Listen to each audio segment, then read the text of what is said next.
Hello.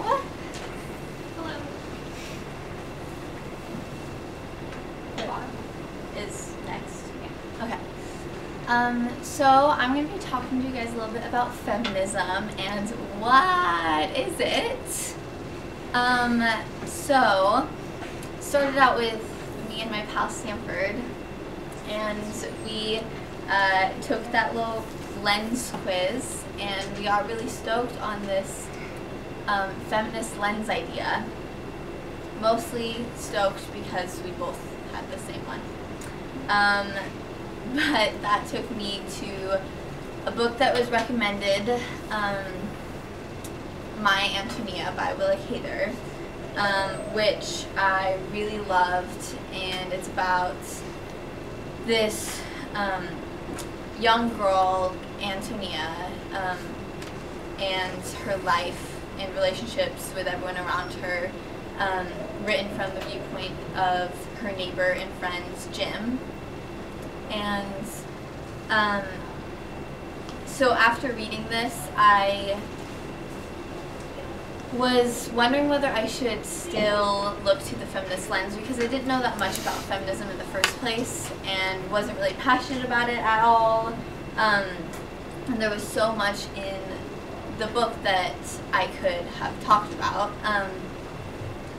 But then I found out that Willa Cather is a lesbian. So that being said, I had to do the feminist lens because that was really exciting, and my essay was already written, and it could look a little something like this.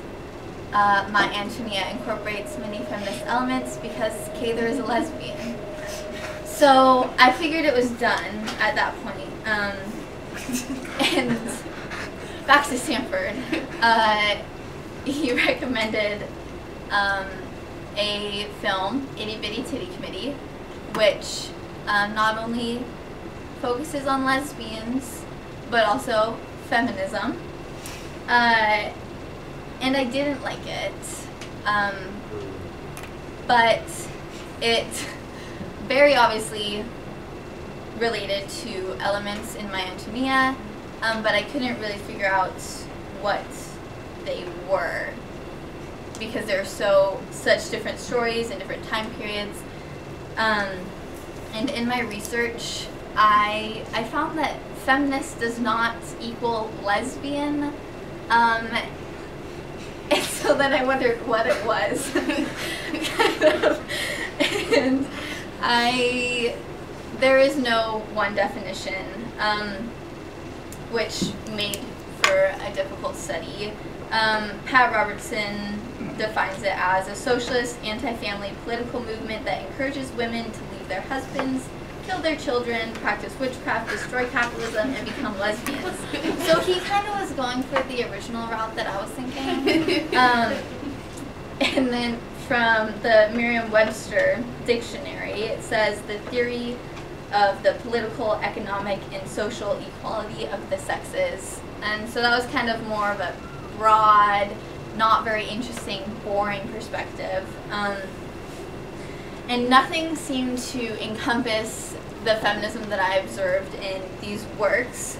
So it took me back to them, and I needed to look somewhere else, so I looked to the places that I found feminism. And the first place that I found it was in the home. And this was very prevalent in my Antonia because the home is changing, and it starts out as a home in the country where her mom and her dad are both working on the farm, and they're immigrants, and so they're poor, and there isn't much around, and the dynamics of her mother and her father, where her father is the working man and her mother works in the home and takes care of the kids and does the cooking and everything, but she still maintains this independence, even though she's practicing these traditional values, which would normally not be considered feminist. But it seems okay because she chooses those responsibilities. And in my research, Linda Hirschman says a woman could work, stay home, have 10 children or one, marry or stay single. It all counted as feminist as long as she chose it.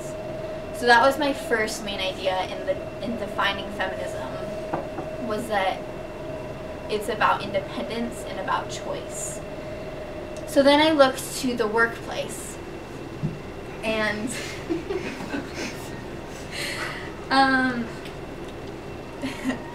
it started out with